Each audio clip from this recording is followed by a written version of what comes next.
नमस्कार दोस्तों, ocean network में आपका स्वागत है।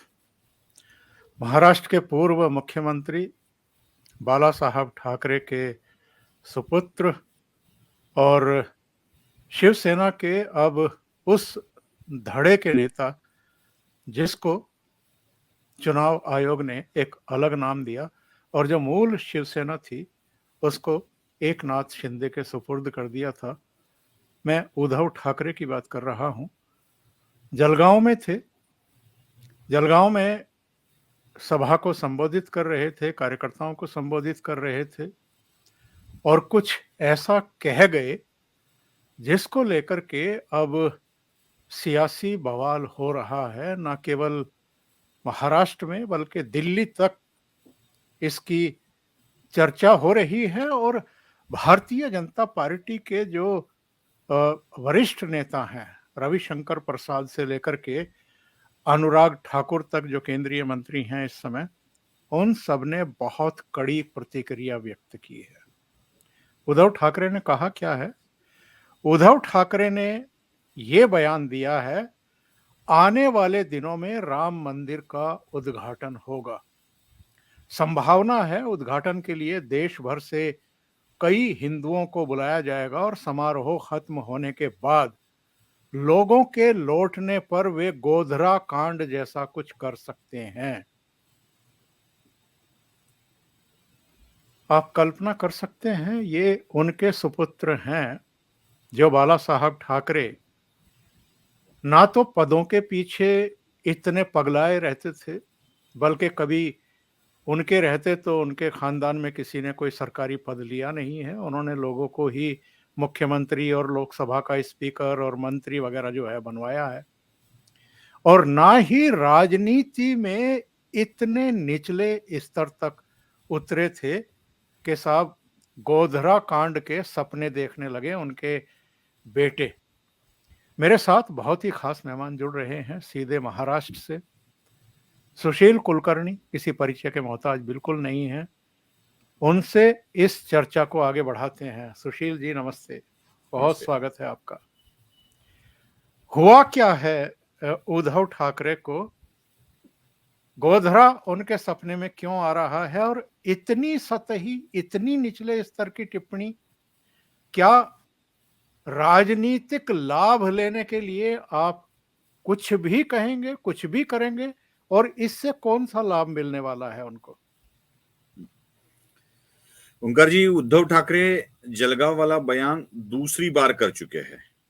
मुंबई में भी उनके कार्यकर्ताओं के समक्ष जब वो शिविर में बात कर रहे थे, कार्यकर्ताओं का मार्गदर्शन शिविर था, उस शिविर में भी उन्होंने यही बात कह दी है। ना केवल उद्धव ठाकरे, संजय राउत भी इसी बात को दोहरा रहे हैं।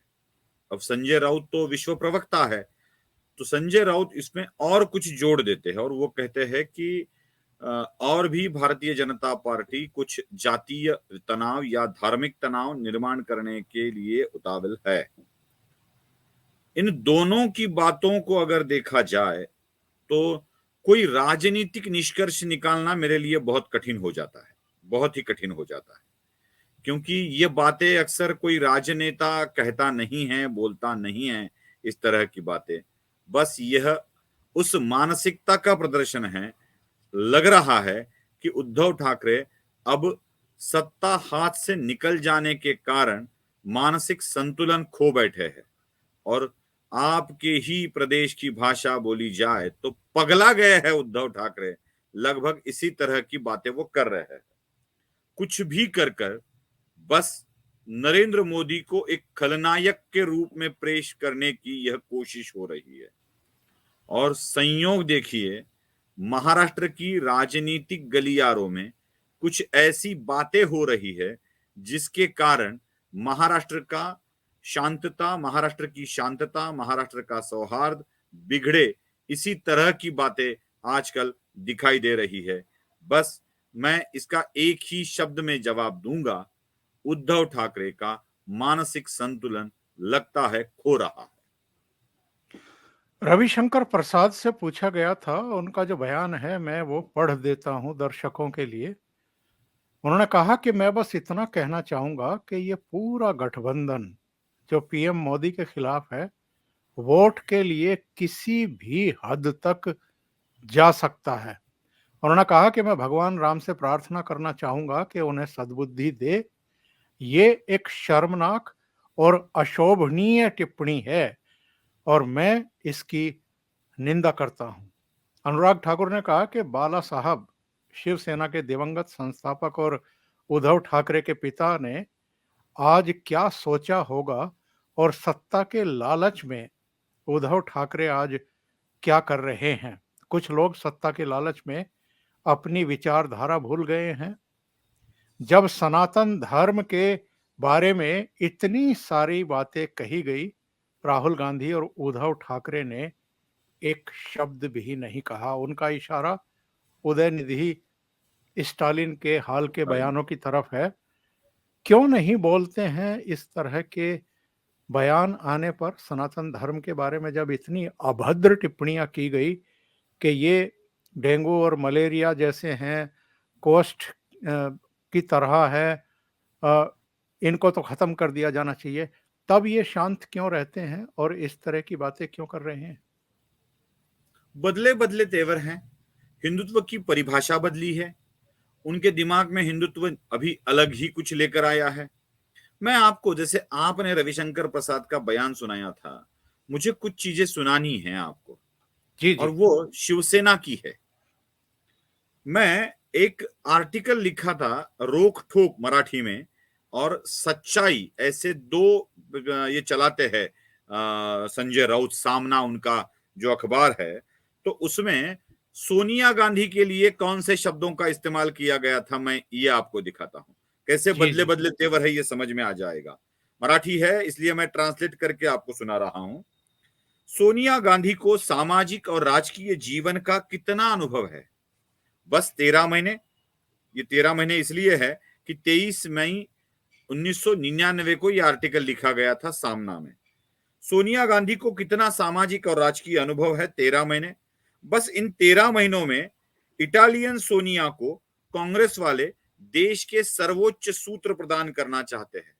इन कांग्रेस वालों को जूतों से मारना चाहिए। कांग्रेस वालों को जूतों से मारने के लिए संजय राउत रेडी थे। कुछ और भी लिखते हैं। वो लिखते हैं कि देश में सैनिक कैडर में किसी भी विदेशी के संबंध के लिए उनको अलाउड नहीं किया जाता है, लेकिन और इस नियम को बड़ी कठोरता से पाला भी जाता है। सैनिकी हो या गुप्तचर विभाग हो, इसमें विदेशी संबंधों को बहुत देखा जाता है। लेकिन भारत के प्रधानमंत्री पद पर जिसकी बीवी विदेशी हो, वो व्यक्ति कैसे बैठ सकता है राजीव गांधी के लिए? और जी आज जी। इसी विदेशी महिला को प्रधानमंत्री बनाने का सपना क्यों देखा जा रहा है? यह संजय राउत 99 में लिखते हैं। 2011 में तो उनकी भाषा सोनिया गांधी के लिए बड़ी ही अभद्र होती दिखाई देती है, बड़ी ही अभद्र। यहां तक कि शरद पवार को भी सुना डालते हैं संजय राउत कि आप अगर सोनिया से रिश्ता तोड़ना चाहते हैं, जब एनसीपी का गठन हुआ था तब, जब आप सोनिया से रिश्ता तोड़ना चाहते हो तो आके मातोश्री पर वंदन करके जाओ, नमन करके जाओ, क्योंकि मातोश्री ही वही ठिकाना है। ये संजय राउत इस तरह की अनर्गल बातें तब भी कर रहे थे, आज भी कर रहे हैं। बस शिवसेना, बाला साहब ठाकरे, उद्धव बाला साहब ठाकरे वाली शिवसेना जब भी बातें करती है इसी तरह की बातें करती है, क्योंकि उनके लिए विवाद का हल विवाद ही होता है, बाकी कुछ नहीं होता है। बस विवाद का हल निकालना है तो और एक बड़ा विवाद खड़ा करो और उस बड़े विवाद में लोगों को उलझाते रहो। कभी धर्म की बातें, कभी जाति की बातें, ऐसा कर कर वो उलझाते रहते हैं। उनके लिए हिंदू धर्म की मायने ही बदल गए हैं। आजकल वो कश्मीर वाले औरंगजेब को अच्छा कहना उनका हिंदुत्व हो गया है। अजान की कंपटीशन लेना उनका हिंदू धर्म बन गया है। हिंदू धर्म की परंपराओं को गालियां देना उनका हिंदुत्व हो गया है। हिंदू धर्म से ब्राह्मणों को पृथक करना और उनके खिलाफ लोगों के अंदर डर पैदा करना, यह उनका हिंदुत्व हो गया है। आज उद्धव ठाकरे, जो अपने पहले ही में प्रस्तावना में ही जिसका उल्लेख किया था कि बाला साहब ठाकरे हिंदुत्व के लिए काम करते थे, मराठी आदमियों के लिए काम करते थे, मराठी स्वाभिमान ही उनके लिए बहुत कुछ था। उद्धव ठाकरे ये सब भुलाकर आज हिंदुत्व को छोड़ दे रहे हैं, वो सिर्फ सत्ता प्राप्त करने के लिए काम कर रहे हैं। एक बड़ी अच्छी बात मराठी में कही जाती है, बाळकडू यह शब्द इस्तेमाल किया जाता है। बाळकडू का मतलब बच्चे को जन्मते ही जो गुटी पिलाई जाती है, जो खाना खिलाया जाता है, जिसे विचार दिए जाते हैं, उसे बाळकडू कहते हैं मराठी में। और मराठी में और एक प्रोडक्ट आ गया है आजकल, उसे कहते हैं पाटणकर काढ़ा। मतलब पाटणकर नाम की एक कंपनी है जो काढ़े निकालती है और वो काढ़ा पिया जाता है हजम करने के लिए, खाना हजम करने के लिए। अगर आप दिन भर खाते रहे हो और गैसेस, डकार आ रही है, एसिडिटी बढ़ गई है, तो पाटणकर काढ़ा उसमें काम आता है। बाळकडू यह शब्द बाला साहब ठाकरे के विचारों को जन्मते ही, बच्चे को जन्मते ही दिया जाता है, वह होता है बाळकडू, बाला साहब ठाकरे वाला जो विचार होता है। और जी। पाटणकर काढ़े का मतलब होता है वह पाटणकर काढ़ा जो उद्धव ठाकरे के बीवी के मैके का सरनेम है पाटणकर। आजकल शिवसेना जो उद्धव ठाकरे की है, वो बाला साहब ठाकरे के विचारों पर नहीं चल रही है। आजकल की शिवसेना उद्धव ठाकरे की पत्नी जो पाटणकर है मायके से, उनके विचारों और विचारों पर भी नहीं, इच्छाओं पर चल रही है। वो चाहती है उद्धव ठाकरे प्रदेश के बार बार मुख्यमंत्री बने और उनके बाद यह कुर्सी उनके बेटे को मिले। इसीलिए अपने ही पार्टी के लोगों को खत्म करके, उनके पर छाट कर, उनके पैरों को काट कर उन्हें पार्टी में रखा जाता है। अब हिंदुत्व बस एक बहाना रह गया है ओंकार जी, बाकी कुछ भी नहीं है। सत्ता प्राप्ति के लिए वह कांग्रेस के साथ जाने के लिए तैयार है, मुस्लिम तुष्टिकरण के लिए तैयार हो गए हैं।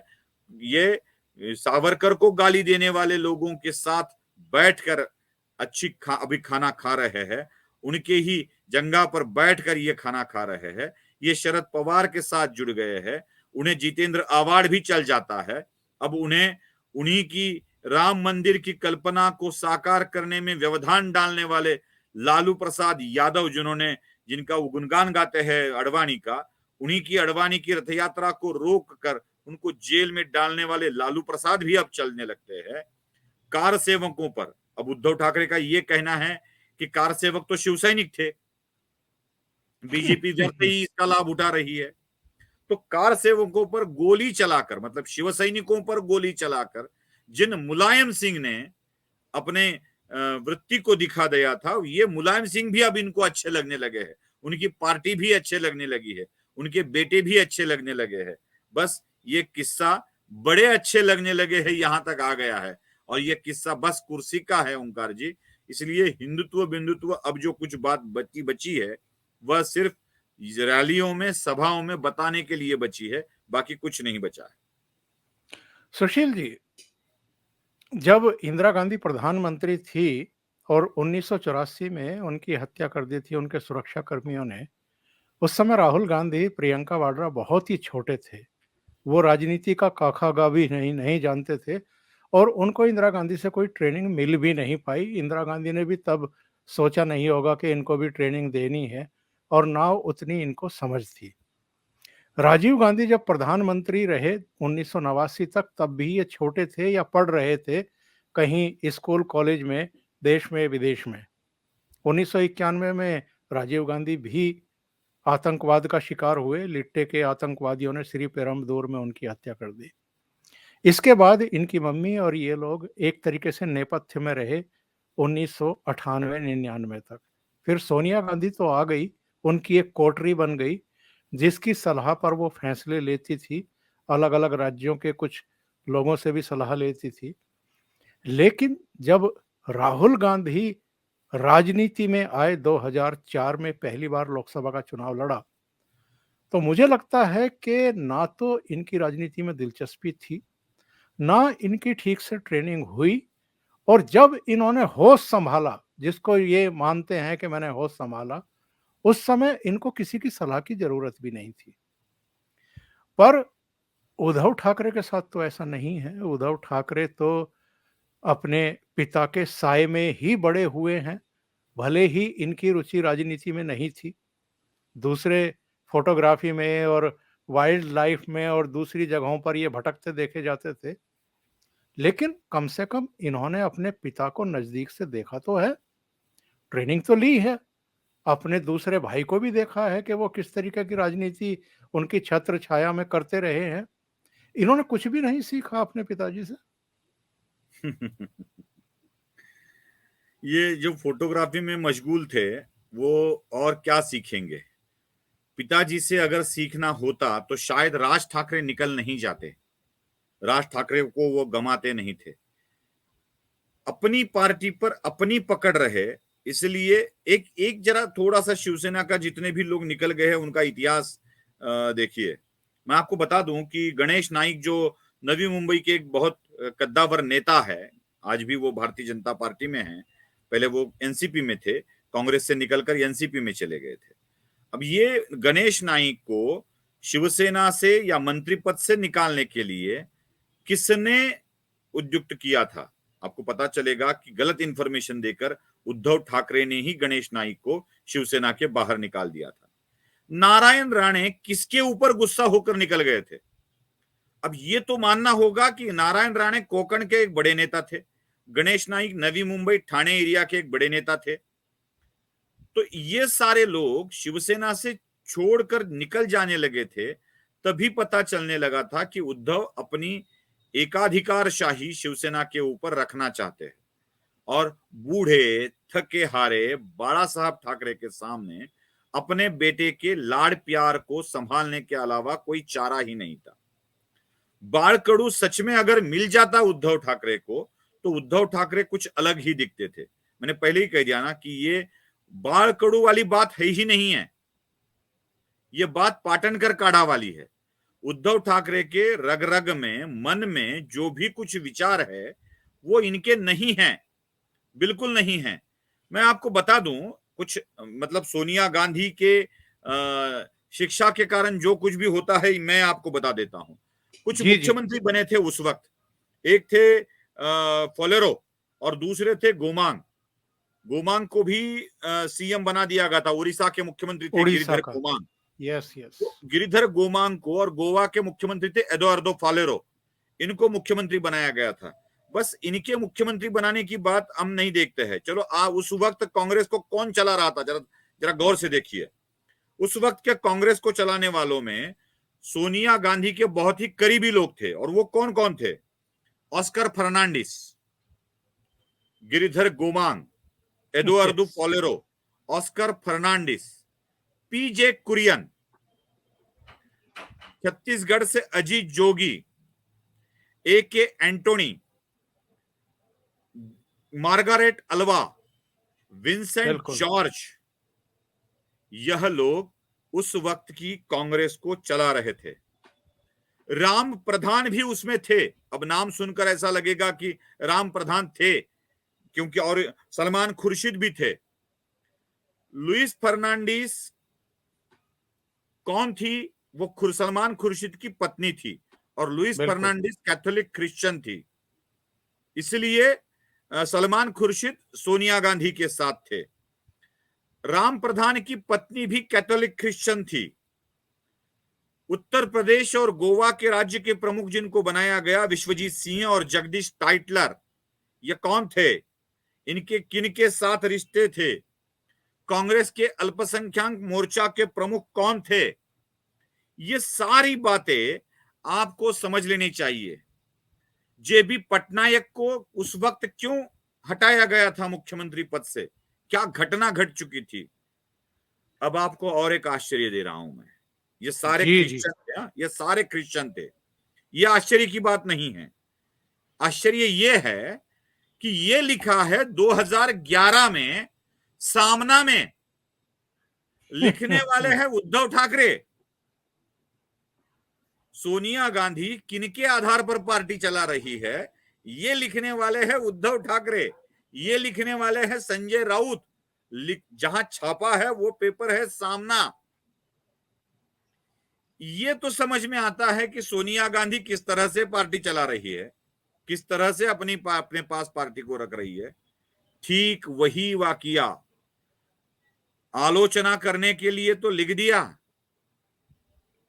वही सिस्टम चलाया उद्धव ठाकरे ने। वही सिस्टम जो उनकी पत्नी की रश्मि की बात माने, उनके बेटे की बात माने, उन्हीं को पार्टी के अंदर रखा गया, उन्हीं को पार्टी का प्रमुख पद दिया गया।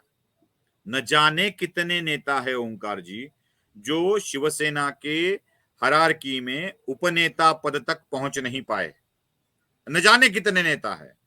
लेकिन आते ही सुषमा अंधारे जैसी बोलने वाले व्यक्ति को उपनेता बहाल किया जाता है। इसका मतलब क्या है? उद्धव ठाकरे अपने ही पार्टी के अंदर अपने ही चमचों, समर्थकों, प्रशंसकों को ही रखना चाहते थे और सबको बाहर निकालना चाहते थे।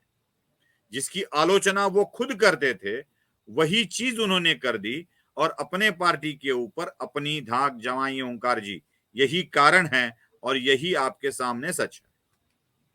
बहुत सही बात आपने कही है सुशील जी। गौरव भाटिया का मैं बयान सुन रहा था आज। उन्होंने कहा कि दुनिया में भारत का, मोदी का डंका बज रहा है और विपक्ष की लंका जल रही है। नरेंद्र मोदी ने G20 में जिस तरीके से भारत की ब्रांडिंग की है, भारत की जब हम बात करते हैं तो भारत का जो गौरवशाली इतिहास है, जो हमारी सांस्कृतिक पहचान है, वो चाहे सुबह के सेशन में फर्स्ट डे जब सभी राष्ट्र प्रमुख पहुंच रहे थे तो बैकग्राउंड में कोणार्क का समय चक्र जो है वो दिखाई दे रहा था, सूर्य मंदिर का। और जब शाम को वो रात्रि भोज के लिए पहुंच रहे थे और उनकी अगवानी नरेंद्र मोदी कर रहे थे तो उनकी बैकग्राउंड में नालंदा यूनिवर्सिटी थी, जिसको एक मुस्लिम आक्रांता ने आग लगवा दी थी और 3 दिन तक वहां पर जो बहुमूल्य पुस्तकें थी वो धू धू करके जलती रही थी। और नरेंद्र मोदी दोनों ही अवसरों पर जो उनके खास मित्र हैं उनको रोक करके इनके बारे में बता रहे थे कि ये जो समय चक्र है, काल चक्र है, ये क्या है। और ये जो नालंदा यूनिवर्सिटी थी, ये 12वीं सदी में कितनी महत्वपूर्ण थी। दुनिया मतलब 12वीं सदी 1100 साल पहले की बात है।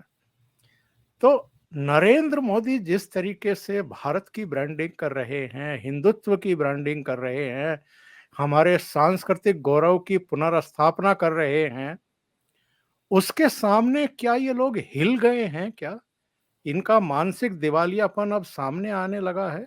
इनका जो छुटपन है, बोनापन है, इनकी जो समझ है भारत के प्रति, हिंदुत्व के प्रति, हमारे गौरवशाली इतिहास के प्रति, उसमें अब इनका धैर्य चुक रहा है।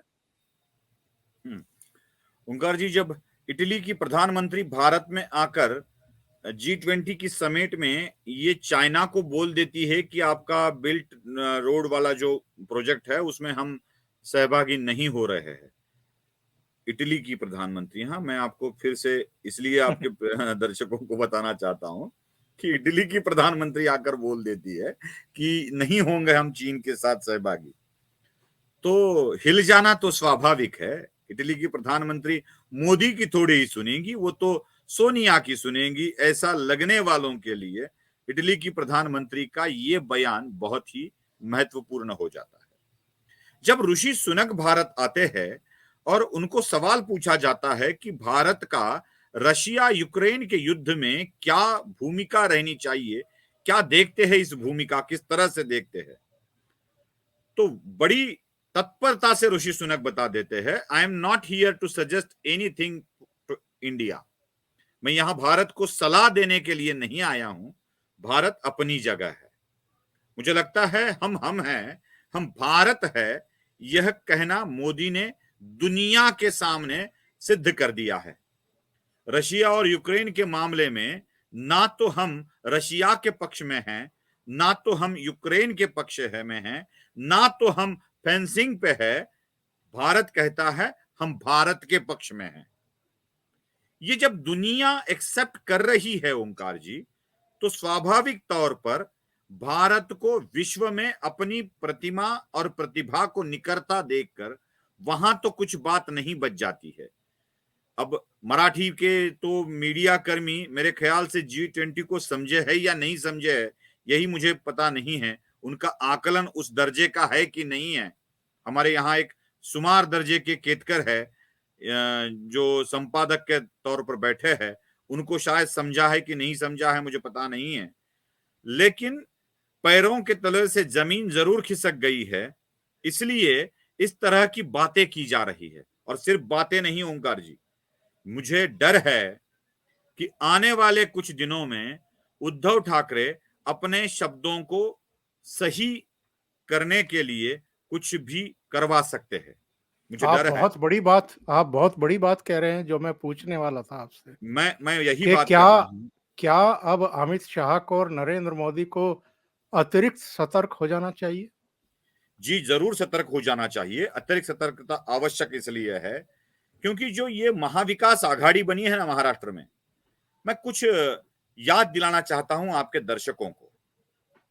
पुणे के पिंपरी चिंचवड़ में शरद पवार ने एक प्रेस कॉन्फ्रेंस ली थी, और उस प्रेस कॉन्फ्रेंस में यह कहा था कि पंजाब जैसे संवेदनशील राज्य के साथ खिलवाड़ करना अच्छा नहीं है। पंजाब के साथ खिलवाड़ कर कर हमने एक प्रधानमंत्री को खो दिया है। मैं चाहता हूं कि अब इस प्रधानमंत्री पर कोई आंच न आए। इस बयान के कुछ दिन बाद ही पंजाब में प्रधानमंत्री नरेंद्र मोदी का काफिला रोका जाता है। 5 जनवरी, जी। रोका जाता है, कुछ दिन बाद ही यह घटना हो जाती है। शरद पवार जो कहते हैं वो तुरंत हो जाता है। उसके बाद शरद पवार नागपुर में बोले थे कि गिन गिन के बदला लेंगे, एक एक पल का बदला लेंगे अनिल देशमुख की गिरफ्तारी अनिल का, देशमुख, यस। अनिल देशमुख वाले मामले में। और उसके बाद इंक्वायरी शुरू हो चुकी थी, देवेंद्र फडणवीस की इंक्वायरी हो चुकी थी, बहुत सारे बातें हुई थी। अब उद्धव ठाकरे उन्हीं के पदचिन्हों पर चलकर बात कर रहे हैं देश में अशांतता फैलाने की। अब मैं ये दावा कर रहा हूं, शायद देश के जो भी राष्ट्रीय सुरक्षा सलाहकार है अजीत डोभाल, यह भी कृपया संज्ञान ले इस बात का, क्या महाराष्ट्र में हो रही घटनाएं उसी कुछ चिन्ह दिखा रही है। मतलब आज महाराष्ट्र के मराठवाड़ा के जो संभाजीनगर से बहुत करीब है जालना, वहां पे मराठा आरक्षण के हेतु एक व्यक्ति अनशन पर बैठ जाता है, वहां पे लोग पुलिस पर पथराव कर देते हैं। लगभग 60 के करीब पुलिस गंभीर तौर पर जख्मी हो जाते हैं। उसके बाद पुलिस लाठीचार्ज करती है, और उसके बाद न जाने कितनी गाड़ियां जलाई जाती है। वह सारा चित्र अगर सामने आ जाए, और आज भी जो भड़काया जा रहा है, वीडियो मराठी में है इसलिए मैं आपको दिखा नहीं पाऊंगा, लेकिन वो जो आंदोलक बैठे हैं वो जब भी बात करते हैं तो हमें दिखता है कि वो शरद पवार का बड़ा ही गुणगान करते हैं। जी, जी, कितनी जी। ऊर्जा है शरद पवार के अंदर, आज भी इस उम्र में वो खड़े होकर बात कर रहे हैं। यह बात बोली जाती है। राज्य के उप मुख्यमंत्री और मुख्यमंत्री के बारे में बड़ी ही भद्दी और गंदी बातें वही आंदोलक बोलने लगते हैं। वही आंदोलक, और शांततामय तरीके से करना है, शांततामय तरीके से करना है, ऐसा बोलकर एसटी बसें जलाई जाती है, कुछ प्राइवेट वाहनों को फूका जाता है। और आज महाराष्ट्र इस कगार पर है कि मराठा आरक्षण के कारण महाराष्ट्र की स्थिति को अशांत किया जा सकता है। ओंकार जी, अभी तक मैंने वो सच नहीं बताया है किसी चैनल पर। आज मैं जो मेरे पास इंफॉर्मेशन है वो आपके साथ शेयर करना चाहता हूं। जी, जी। इस अनशन को, किसी भी आंदोलन को जो सपोर्ट कर रहे हैं, जो फाइनेंस कर रहे हैं, वो लोग कौन हैं? कौन है ये राजू अंकल? कौन है ये गजू अंकल जो इस पूरे आंदोलन को फाइनेंस कर रहे हैं? किस पार्टी के साथ इनका संबंध है? किस पार्टी से ये जुड़े हुए हैं? इनका व्यवसाय क्या है? क्या ये रेती माफिया है? क्या ये उत्खनन माफिया है? क्या ये दारू माफिया है? जरा इनके बारे में फुर्सत से सरकार अगर ढूंढेगी तो एक बहुत बड़ा सच आपके सामने आ जाएगा। महाराष्ट्र में जाति जाति में दंगे भड़काने का क्या प्रयास हो रहा है, और इन्हीं प्रयासों की जिक्र क्या हो रहा था संजय राउत द्वारा, उद्धव ठाकरे द्वारा, कि महाराष्ट्र में अशांतता परिस्थिति हो सकती है। शायद इसी की तरह यह इशारा था और यही हो रहा है। ओंकार जी, दो बातें मैं भी पूछ लेता हूं आपसे, और आपसे बेहतर जवाब कोई दे नहीं पाएगा इस चीज का। 2019 में उद्धव ठाकरे मुख्यमंत्री बन गए थे, और सुप्रीम कोर्ट ने जब मराठा आरक्षण को स्थगित किया, रद्द किया, तब भी वही चीफ मिनिस्टर थे। कहीं कोई सुगबुगाहट तक नहीं हुई, कहीं कोई आंदोलन नहीं हुआ, किसी ने किसी तरह का कोई मोर्चा भी नहीं लगाया। सब जानते हैं कि जब देवेंद्र फडणवीस चीफ मिनिस्टर थे तब मराठा आरक्षण की व्यवस्था हुई थी। यानी देवेंद्र फडणवीस के समय मराठा आरक्षण की व्यवस्था हुई, और जब ये मुख्यमंत्री थे तब वो छीना एक तरीके से। लोग तो यहां तक कहते हैं कि सुप्रीम कोर्ट में अगर ठीक तरीके से पैरवी होती, नेग्लिजेंसी ना होती, तो मराठा आरक्षण नहीं छीनता। जब तक ये इनकी सरकार रहती है, उद्धव ठाकरे और शरद पवार की, तब तक कहीं किसी का बाल भी बांका नहीं होता। और जैसे ही एकनाथ शिंदे और भारतीय जनता पार्टी की सरकार बनती है, अनशन भी शुरू हो जाते हैं, आगजनी भी शुरू हो जाती है, तोड़फोड़ भी शुरू हो जाती है। शरद पवार भी मौके पर पहुंच जाते हैं, उद्धव ठाकरे भी पहुंच जाते हैं, और दूसरे लोग भी पहुंच जाते हैं। और इसमें मैं एक और आपसे जानकारी चाहूंगा कि इस दौरान 3 दिन तक, 4 दिन तक अजित पवार चुप्पी साध करके क्यों बैठ जाते हैं, और बाद में अचानक जो है उनको शायद ऊपर से कहा गया कि तीनों इकट्ठा बैठ करके प्रेस कॉन्फ्रेंस करिए, तब जाकर के वो प्रेस कॉन्फ्रेंस के लिए बाहर आते हैं। 2014 से लेके 19 तक 60 मराठा मोर्चा निकलते हैं, और एक लड़की देवेंद्र फडणवीस से छोटी लड़की सवाल पूछती है, फडणवीस हम आरक्षण मांग रहे हैं, तुम्हारी बीवी नहीं। और यह वाक्य बहुत ही फेमस हो जाता है। उस दौरान 2018 में देवेंद्र फडणवीस, पृथ्वीराज चौहान की सरकार ने जो अध्यादेश निकाला था, उसी अध्यादेश को कानून में परावर्तित कर देते हैं।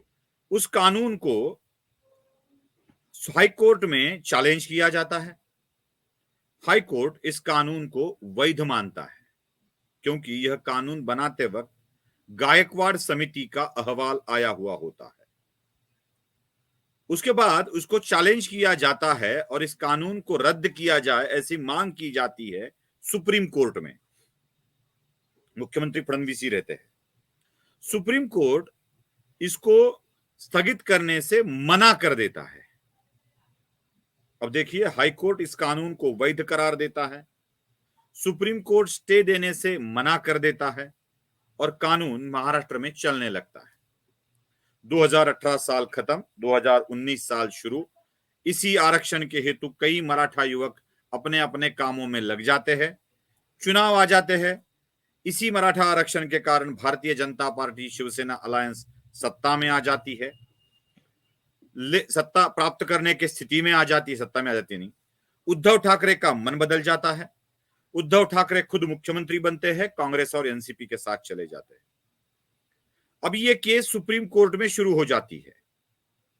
सुप्रीम कोर्ट इस कानून को ही रद्द कर देता है। अब देखिए, ऐसा क्या हुआ? 2018 में सुप्रीम कोर्ट स्टे लाने से मना कर रहा था, और 19 में सुप्रीम कोर्ट इसको रद्द कर देता है। तो उसके बीच में एक ऑर्डर आती है सुप्रीम कोर्ट की, और वो ऑर्डर होती है, गायकवाड़ समिति का जो भी रिपोर्ट है वह कृपया ट्रांसलेट करके हमें दे दे। क्योंकि गायकवाड़ समिति ने जो भी कुछ किया है वो मराठी में किया है। जी जी। तो सरकार ट्रांसलेट करके नहीं दे पाती है और सुप्रीम कोर्ट इस नतीजे पर पहुंच जाती है कि गायकवाड़ समिति का रिपोर्ट ही पार्सलिटी वाला है, वो मराठा समाज के प्रति अधिक सहानुभूति दिखाता है। अब ये क्यों आता है, इसलिए मैं बता रहा हूं आपको कि यह कोर्ट का मत क्यों होता है, जिसके लिए बहुत पीछे जाना पड़ेगा उनका। इस दौरान महाराष्ट्र में 3 कमेटियां, 3 आयोग गठित होते हैं। 1960 से लेकर 2014 तक महाराष्ट्र में 3 आयोग गठित होते हैं। एक होता है खत्री आयोग, एक होता है बापट आयोग और एक कालिलकर आयोग। इन्हीं सारे आयोगों के रिपोर्ट में, जिनको मागास वर्ग आयोग कहा जाता है, इन आयोगों की रिपोर्ट में एक बात दर्ज की हुई है कि मराठा समाज महाराष्ट्र में पिछड़ा नहीं है, नहीं है पिछड़ा समाज। ये न शैक्षणिक दृष्टिया पिछड़ा है, न सामाजिक दृष्टि से पिछड़ा है, किसी भी एंगल से मराठा समाज पिछड़ा नहीं है। इसको आरक्षण की जरूरत नहीं है, यही अहवाल दिया जाता है।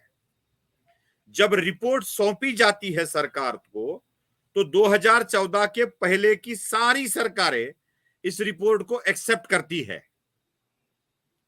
सुप्रीम कोर्ट यही सवाल पूछता है कि पहले 3 आयोगों की रिपोर्ट आप सरकार एक्सेप्ट करती है, जिसमें मराठा समाज को पिछड़ा नहीं समझा जाता है, और अचानक से गायकवाड़ कहते हैं कि पिछड़ा है और आप उसे भी स्वीकारते हो, ये गलत है। और इसी आधार पर इस आरक्षण को खत्म कर दिया गया था। ओंकार जी, जो आज आरक्षण की बात कर रहे हैं ना, वही इस आरक्षण के खत्म करने वालों में से एक है। राव साहब कस्बे नाम के व्यक्ति को बापट आयोग में किसने स्थान दिया, यह महाराष्ट्र के राजनीतिक सारे विश्लेषक बता दे। कौन है यह व्यक्ति जिन्होंने इसको स्थान नहीं दिया था? क्या बता पाएंगे? बिल्कुल नहीं बता पाएंगे। बता पाएंगे जरूर, बिल्कुल नहीं बताएंगे, क्योंकि ये जब सत्ता में आते हैं तो दिए गए आरक्षण को ये संभाल नहीं पाते हैं या डायरेक्शन देना नहीं चाहते हैं।